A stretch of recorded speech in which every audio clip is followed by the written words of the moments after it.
Sir, ഇതെന്തൊരു പുലിവാല. പാരീസിൽ നിന്ന് ലണ്ടനിൽ നിന്ന് നമ്മുടെ ബയേഴ്സ് ഫോൺ വിളിക്കുമ്പോൾ MD എന്തൊക്കെയോ പിച്ചും പേയി പറയുകയാണ്. ഇതെന്താ സംസാരിക്കുന്നറിയാൻ ഞാൻ ക്യാബിനിൽ ചെന്നപ്പോ എന്നെയും അയാൾ തെറി വിളിച്ച് പുറത്താക്കി. എടോ, ഞാൻ അയാളെ കൊണ്ട് ഇവിടെ വട്ടളയിരിക്കുക. എന്താ ചെയ്യാ? വലിയ മുതലാളിയുടെ മരുവനായി പോയില്ലേ. ആ ചന്ദ്രാമ എന്ത് കണ്ടിട്ടാ വിവരം കെട്ടോനെ കിട്ടിയത്? എനിക്ക് ഒരു പിടിയും കിട്ടില്ല. വരുന്നിടത്ത് വെച്ച് കാണാം, അല്ലാതെ. അതായത് സാറിന്റെ കമ്പനിക്ക് എന്റെ കമ്പനിയുടെ തുണി തരാം. കഴിഞ്ഞ 2 കൊല്ലമായി സാറേ ഞാൻ ഇതിനു വേണ്ടി ഇവിടെ കയറി ഇറങ്ങാൻ തുടങ്ങിയിട്ട്. പക്ഷെ മാനേജർ കഴിഞ്ഞ 16 കൊല്ലമായി വേറൊരു കമ്പനിക്കാണ് ഈ ഓർഡർ കൊടുക്കുന്നത്. സത്യം പറയാമല്ലോ സാർ, 5000 രൂപ വരെ കമ്മീഷൻ കൊടുക്കാമെന്ന് പറഞ്ഞതാ. എന്നിട്ടും കാര്യം നടന്നില്ല. വേഗം കൊണ്ടാവനെ, ദാഹിച്ചിട്ട് തൊണ്ട പൊട്ടാറായി.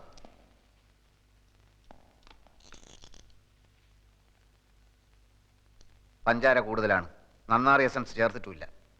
ഏത് കടയിൽ നിന്നാടോ ഇത്? പോസ്റ്റ് ഓഫീസിനടുത്തുള്ള ആ ഹമുക്കിനോട് ചെന്ന് പറ, ഇങ്ങനെയല്ല ഗ്രേപ്പ് ജ്യൂസ് ഉണ്ടാക്കാൻ. ഓൻ അറിഞ്ഞൂടെങ്കിൽ ഇങ്ങോട്ട് വരാൻ പറ, നമ്മൾ പറഞ്ഞു കൊടുക്കാം. നാരങ്ങ പിഴിഞ്ഞിട്ടില്ലെന്ന്. ഈടെ ജ്യൂസ് എന്താ വേണ്ടിയത്? Grape, pineapple, orange, mango, sathukudi? ഒന്നും വേണ്ട, താങ്ക്സ്. ഇനിയിപ്പോ നിങ്ങള് മാനേജർക്ക് കൊടുക്കാന്ന് പറഞ്ഞ 5000 റുപ്യന്റെ കമ്മീഷൻ ഞമ്മക്ക് തരുക. ഒരു മുതലാളിക്ക് എങ്ങനെ കമ്മീഷൻ കൊടുക്കുന്നതായിരിക്കും. അത് സാരമില്ല, ഞമ്മക്ക് പൊതുവെ കമ്മീഷൻ വലിയ ഇഷ്ടാ. നിങ്ങൾ 5000 റുപ്യ തരി. നിങ്ങളെ കമ്പനീന്റെ തുണി ഞമ്മളെ കമ്പനി വാങ്ങുന്നു. എന്താ പോരെ? എത്രയോ വർഷമായിട്ട് വേണുവേട്ടന്റെ വീട്ടുകാർക്കല്ലേ ഓർഡർ കിട്ടിക്കൊണ്ടിരുന്നത്. ഇപ്പൊ ചേട്ടൻ എന്ത് തെറ്റ് ചെയ്തിട്ടാ കമ്പനി ഓർഡർ മാറ്റി കൊടുത്തത്? ഞാൻ മാനേജറോട് ചോദിക്കട്ടെ. മാനേജറുടെ സത്യേട്ടൻ ചോദിച്ചു. അപ്പൊ മാനേജർ പറഞ്ഞു ആൽഫിയാണ് മാറ്റി കൊടുത്തതെന്ന്. മാനേജർ മാറ്റരുതെന്ന് പറഞ്ഞപ്പോ ആൽഫയോട് തട്ടിക്കയറിയെന്നും പറഞ്ഞു. അനിയും കുഞ്ഞൊന്ന് വിളിച്ച് ചോദിച്ചു നോക്ക്. സർ, കൺസൈൻമെന്റ് അയക്കാൻ ഇപ്പൊ തന്നെ ഒരുപാട് വൈകി. LC ഓപ്പൺ ചെയ്യണം. LC ഇതുവരെ വന്നിട്ടില്ല. ഓൾ എവിടെ പോയി? സാർ, ഞാൻ അപ്പോഴേ സാറിനോട് പറഞ്ഞല്ലേ കുഴപ്പമാവുന്നു. ഇതാ വർമ്മ സാർ ലൈനിലുണ്ട്. സാറിനോടൊന്ന് അത്യാവശ്യമായി വീട്ടിലോട്ട് ചെല്ലാൻ. നമുക്ക് സൗകര്യം ഇല്ലെന്ന് പറ. അയാൾ വിളിക്കുന്നിടത്തൊക്കെ ചെല്ലലല്ല നമ്മളെ പണി. അങ്ങോട്ട് വരാൻ സൗകര്യം ഇല്ലാന്ന് പറഞ്ഞു. അങ്ങനെ പറഞ്ഞോ? പറഞ്ഞു സാർ. എന്നാ ഞാൻ അങ്ങോട്ട് വരാം. Okay sir. വർമ്മ സാർ ഇങ്ങോട്ട് വരാന്ന് പറഞ്ഞു.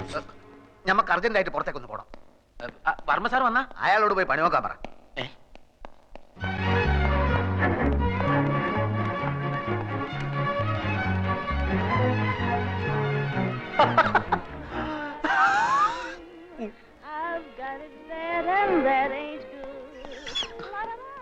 ഇനി ഇവിടെ ഇരുന്ന് സുഖിക്കാണല്ലേ?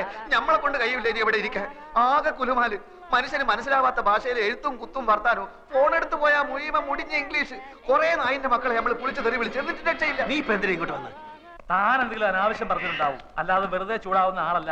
ഞാൻ വേണമെങ്കിൽ മാപ്പ് ചോദിക്കാം സാർ. ആദ്യം എന്താ ഉണ്ടായെന്ന് അറിയട്ടെ.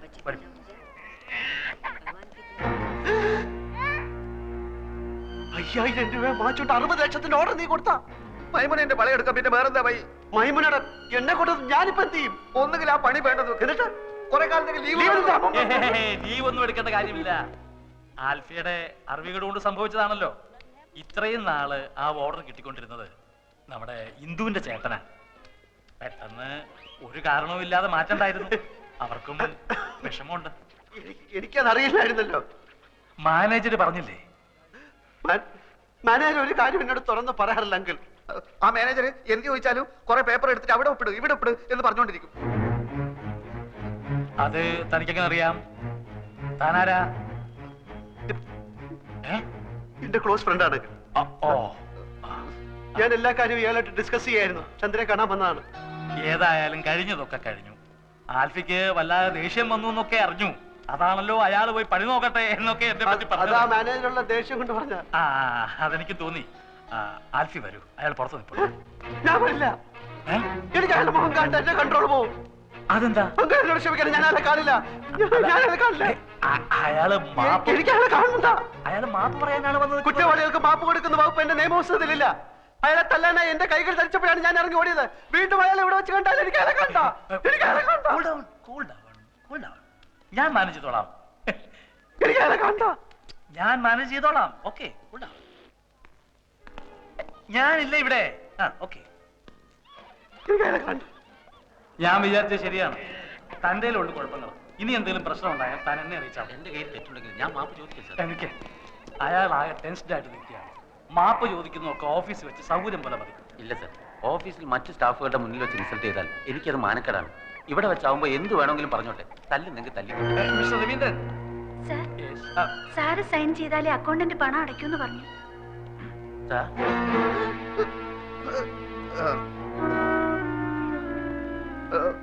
എന്നോട് ആരോടോ അകത്ത് വരാൻ പറഞ്ഞത്? എന്റെ മുഖം എനിക്ക് കണ്ടെന്ന് നമ്മൾ പറഞ്ഞല്ലേ? വലിയ കോട്ടൊക്കെ ആയിട്ട് ഇറങ്ങിയിരിക്കുന്നു. സാർ ഞാനൊരു ഒന്നും പറയണ്ട. ഞാൻ ആൽഫി ആയതുകൊണ്ടും അപ്പു എന്റെ ചങ്ങാതി ആയതുകൊണ്ടും നമ്മൾ പറയാണ്, ഇവൻ എന്ത് ആഫീസിൽ നടന്നാലും അപ്പ പൊരയിലേക്ക് വിളിച്ചു പറയും. മേലാൽ എന്റെ ആഫീസിൽ നടക്കുന്ന കാര്യങ്ങൾ പൊരയിലേക്കോ മറ്റോ വിളിച്ചു പറഞ്ഞാൽ നമുക്ക് ഒന്നുകിൽ ഞാൻ അല്ലെങ്കിൽ ഒരാൾ മാത്രമേ ആഫീസിൽ ഉണ്ടായി നോക്കിക്കോളൂ. സാർ ചന്ദ്രാമയോട് ചോദിക്കും സാർ. 9 വർഷമായി ആത്മാർത്ഥമായി ജോലി ചെയ്യാണ് ഞാൻ. ഒരു കംപ്ലൈന്റും കേൾപ്പിച്ചിട്ടില്ല. ഇക്കുട്ടി നിങ്ങൾക്ക് എല്ലാവർക്കും പറ്റിക്കാൻ പറ്റും. കാരണം ഓള് പാവ കിടക്കുന്ന കടപ്പ് കണ്ടില്ലേ, ഭയത്തടി വെട്ടിട്ട പോലെ. എന്റെ പൊന്നും കട്ടെ മോളെ ഇന്നെ ഓർമ്മിച്ച് നമ്മൾ ഇയാളെ വെറുതെ വിടുന്നു. പോ എന്റെ മുമ്പിൽ നിന്ന്.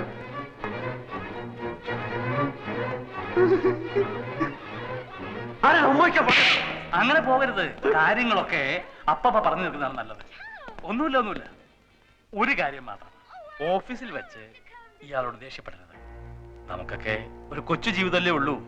അത് പിണങ്ങാനും വെറുക്കാനും ഉപയോഗിക്കുന്നതിന് പകരം ഇണങ്ങാനും ഇഷ്ടപ്പെടാനും ഉപയോഗിക്കുന്നതല്ലേ കൂടുതൽ ഉചിതം. എന്തു പറയുന്നു? എന്താ ഫ്രണ്ടിന്റെ പേര്? അപ്പു. ഓക്കെ, എല്ലാം ഇതോടെ അവസാനിച്ചു.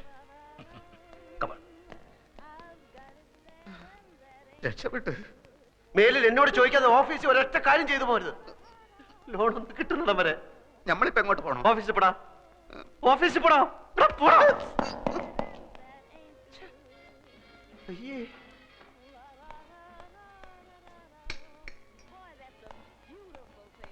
അയ്യേ, ആ വിവരം കേട്ടവൻ ഇങ്ങനെ കയറി ഉമ്മ വയ്ക്കുമെന്ന് ഞാൻ വിചാരിച്ചില്ല. കൂടെ ഉണ്ടായിരുന്ന മാനേജർ എന്റെ അളിയനാണ്. അതുകൊണ്ട് എനിക്ക് കയറി പിടിക്കാനും പറ്റിയില്ല. സാരമല്ല, ഇത് തുടച്ചാ പോകും. അയ്യേ, എന്തിനാ കരയുന്നത്? ഇങ്ങനെയുള്ള കാര്യങ്ങളിലൊക്കെ കരഞ്ഞാല് എന്റെ കാര്യം ഒന്ന് ആലോചിച്ച് നോക്കി. ജീവിതകാലം മുഴുവൻ കരയേണ്ടവനല്ലേ ഞാനത് ഹാപ്പി ആയിരിക്കുന്നു. ഒരു കുഴപ്പമില്ല. പക്ഷെ അവൻ കാണിച്ചത് തെറ്റാണ്. എന്നാലും നമ്മള് ഇങ്ങനെയുള്ള സിറ്റുവേഷൻ നമ്മൾ സ്ട്രോങ് ആയിട്ടിരിക്കണം. അല്ലാതെ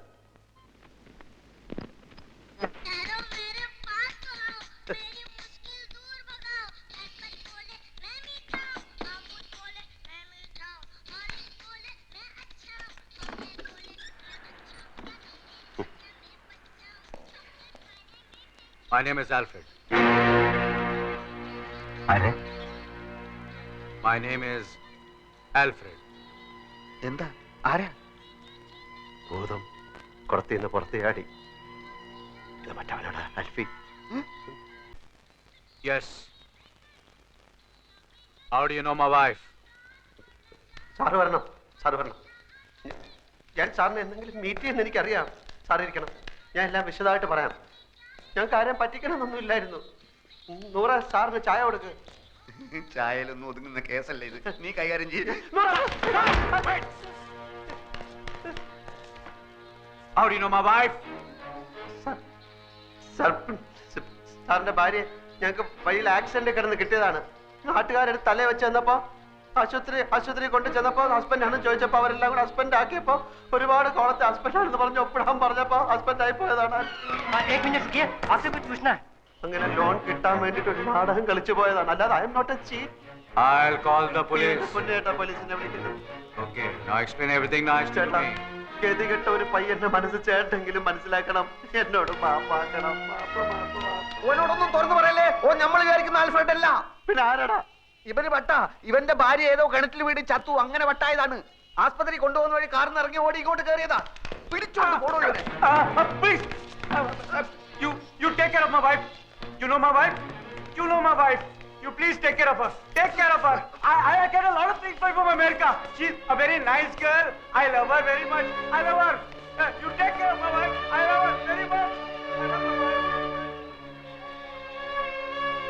കാലത്തിന് ഒരു കോട്ടിട്ട ബട്ടന്റെ കാലുമല വീഴേണ്ട വല്ല കാര്യം ഉണ്ടായിരുന്നു?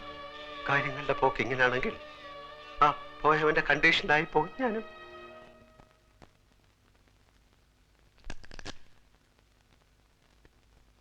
കേസിന്റെ വിധി അച്ഛന് അനുകൂലമായി വരൂ എന്നാണ് ആ വക്കീൽ പറയുന്നത്. ഞാനിന്നൊരു 1000 രൂപ നമ്മുടെ കുറുപ്പിന്റെ കയ്യിൽ നിന്ന് വാങ്ങിച്ച് മണി ഓർഡർ. ഹലോ, അപ്പുക്കുട്ട സാറുണ്ടോ? അപ്പക്കുട്ടനോ? ചന്ദ്രിക വർമ്മയുടെ ഹസ്ബൻഡ്. നിങ്ങളാരാ? എനിക്കുള്ള ഫോണാ ഇതാ. ഏയ്, ഹലോ, അതെ. നാളെ കട ഇൻസ്പെക്ഷൻ നടത്തണം, എന്നാലേ ലോൺ സാങ്ഷൻ ചെയ്യാൻ പറ്റൂ. അത് ഇത് എപ്പോഴാ ഇത്? സമയം നാളെ രാവിലെ 10 മണിക്ക് ഞാൻ വിളിച്ചു പറയാം. പിന്നെ നമ്മുടെ അക്കൗണ്ട് ഇങ്ങോട്ട് മാറ്റുന്ന കാര്യം നാളെ 10 മണിക്ക് വിളിച്ചാൽ മതി. ശരി ശരി, വെക്കട്ടെ. ഓക്കെ. അപ്പക്കുട്ടൻ എന്നാണോ പേര്?